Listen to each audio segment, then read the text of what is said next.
Hi, I'm Yehoshua Marchuck, and you're watching the NCSY Alumni YouTube channel. This week's Parshat, Parshat Bereshit, is literally the beginning of everything. The beginning of the world, beginning of the universe, the beginning of man, and the beginning of the Torah. The story of the Eitz Hadas, the story of the Tree of Knowledge, is also in this week's Parsha. We see Adam Arishon, Adam, the Nachash being the snake, as well as Chava, Eve, and their conflict, issues, and their fall. And when the punishments are doled out by Hashem, we see the punishment that the Nachash receives. As it says in Bereshit, Perek Gimel, Pasuk Yodalet, Al Ga'incha Telech, on your belly you're going to travel. V'afar Toichal, and dust of the earth you're going to eat. Kol Yemei Chayecha, all the days of your life.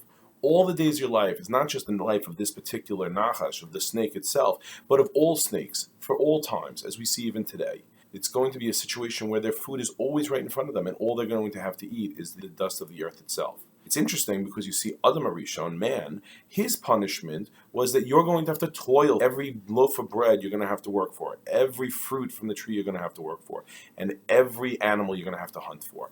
It's all there. They're going to have to fight for it. On a simplistic, very simplistic level, it looks like, wow, the Nachash gets off easy. The snake food's right over there. But Adam, he's the one that's going to have to work for it. Which is actually, as the commentary spell out for us, is just the contrary to that. The Nachash is the one that Hashem goes ahead and casts away, says, I don't want a relationship with you at all. You're going to have everything in front of you. Don't even bother with me. Kol Yemei Chayecha, forever and ever, I don't want to have anything to do with you. Adam Arishon has to have this relationship, working together with Hashem, whether it's through tefillah, through prayer, or whether it's going ahead and working with other people to bring the food to the tables of all people. You have so many people involved with the production of food and individuals. He's going to have to work for it, but there's going to be so much more community involved with it. I mentioned the word that Hashem cast away the Nachash. It reminded me of the movie that Tom Hanks starred in back in 2000, Castaway, where Tom Hanks was on this deserted island. He was there by himself, and he was there, and at one point he was very frustrated when he cut his hand. He took this volleyball that had washed up the shore, a Wilson volleyball, and smacked it away. When he looked at the volleyball afterwards, it looked as if there was a kind of a shape there of a face.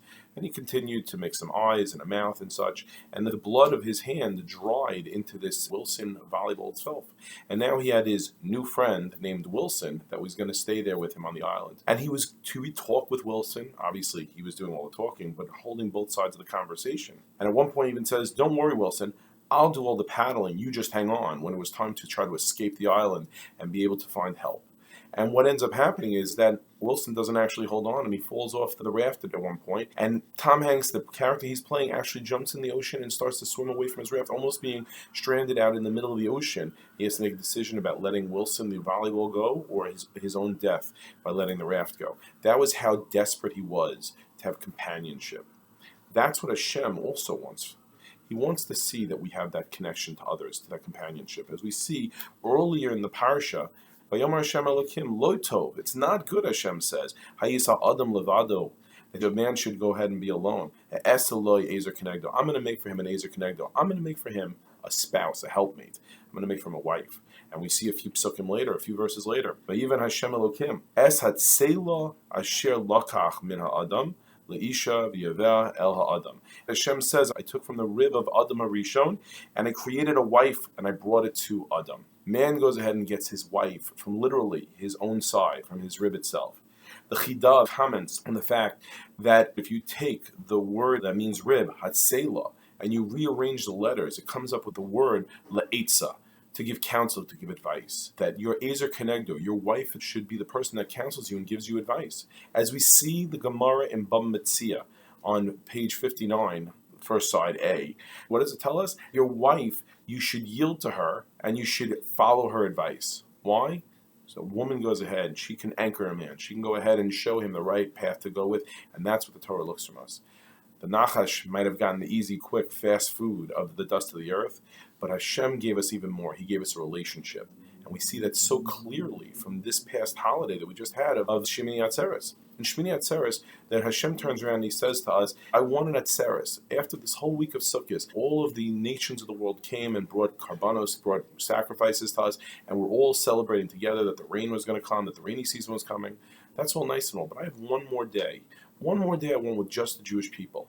And what does he ask for? Rashi explains, he says, it's hard for me to separate from you because I'm going to miss you so much. He wants that companionship with us. So yes, it's true. Mankind, and we know very well, has to work very hard for its food. But the relationship that we have with Hashem, the relationship we have with our spouses, with the rest of the community, with one-on-one relationships, that is very much prized by Hashem, and that's very much prized by us. So we shouldn't have to resort to speaking to a volleyball with a handful of blood on it. Ladies and gentlemen, you should have a Shabbat Shalom, and we look forward to seeing you again next week.